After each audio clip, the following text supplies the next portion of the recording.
It's May 11th, Wednesday morning, and it's not even 7 o'clock yet, and I'm on the road. I'm in North Alabama, just outside Collinsville, watching a hawk fly across this brand new cornfield right here.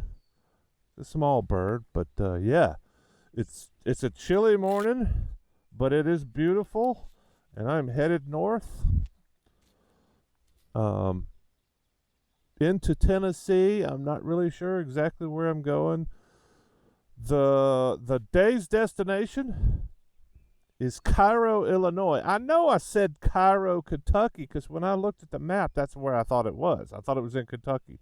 I didn't look. Where's this? What state is this in? Because it looked like it was Kentucky. So yeah, I went back and looked at my instructions. I have one of my viewers, Keith, has given me very detailed instructions of how I am supposed to follow the river from this point. So I'm pretty excited about that. I'm pretty excited about somebody going, go do this.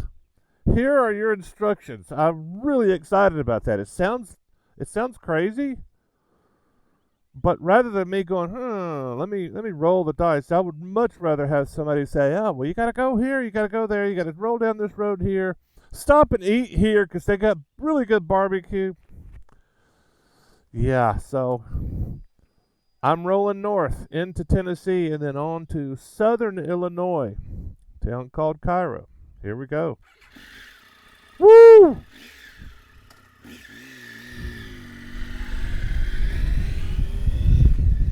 Man, it's beautiful. Slight right, yes. I, I was telling another viewer this morning that well, we're talking about riding together. So it's I've got the first viewer, Keith.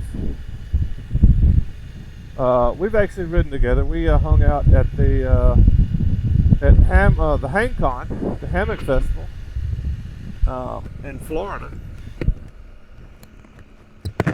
and that was good times. And now, I'm going to meet him again. Hopefully, if his schedule works out. He travels a lot, so. But yeah, we're talking about heading outside of Chicago and heading up. I think it's Lake Huron. Anyway, it's one on the Michigan or the Wisconsin side, and taking the ferry over to the Michigan side, which sounds pretty freaking awesome to me. I'm a huge ferry guy, and I've never been to any of the Great Lakes, so I'm pretty excited about that. Even though I'm not sure why I'm excited about the Great Lakes. I guess I've been curious about them. I've just never gone, I gotta go there. I gotta see the big Great Lake. Sometimes you just don't know until you experience. And, it's the same thing. I've always been curious about the Rockies, but I didn't know about how awesome they were until I got there. California, same thing. Didn't know how awesome it was till I got there.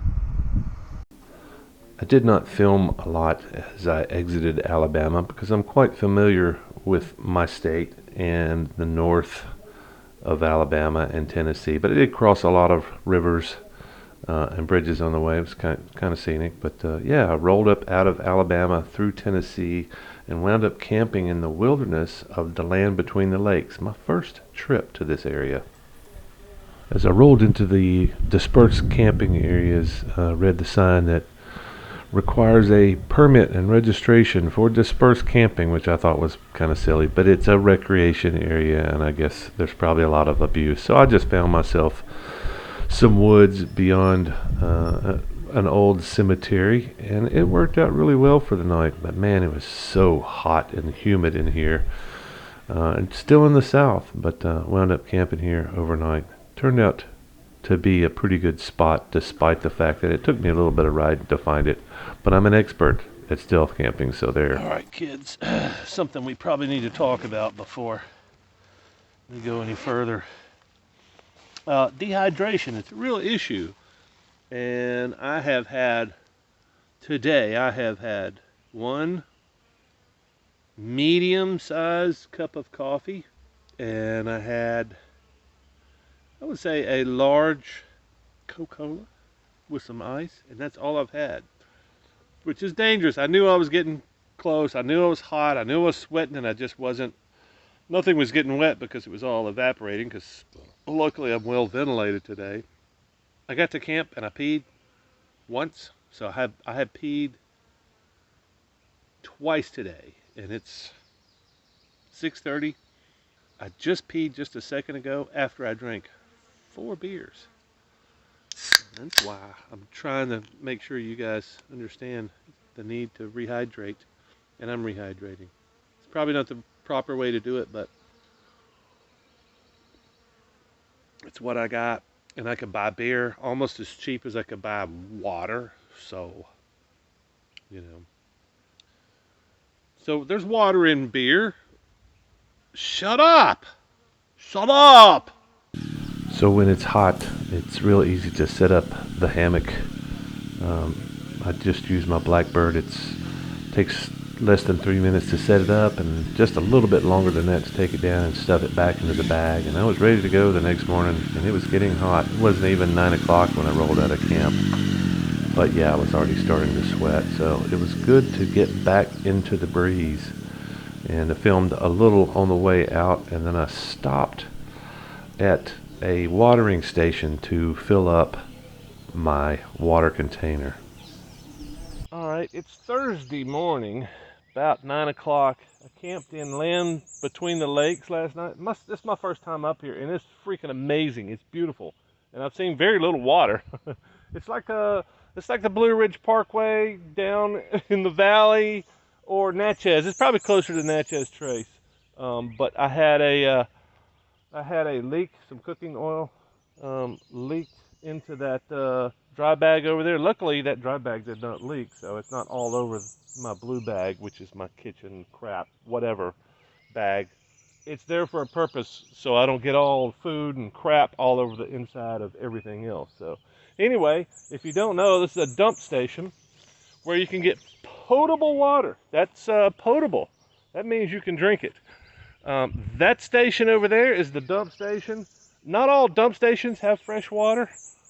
That has rinsing water, like for you to rinse your tanks. RVs. This is an RV spot, but most, if not all, national parks have potable water, and this is what they look like. You've probably driven by them, maybe not.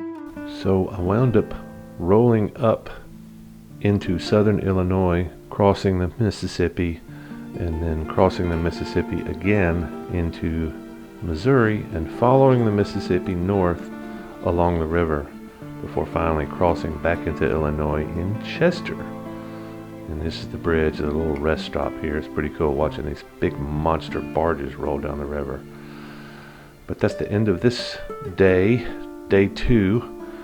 Stay tuned for the next adventures that are coming your way very soon. We're about to start seeing some exciting stuff coming along as soon as we get out of this oppressive heat and humidity. But that's next time. Stay tuned, and I'll see you then.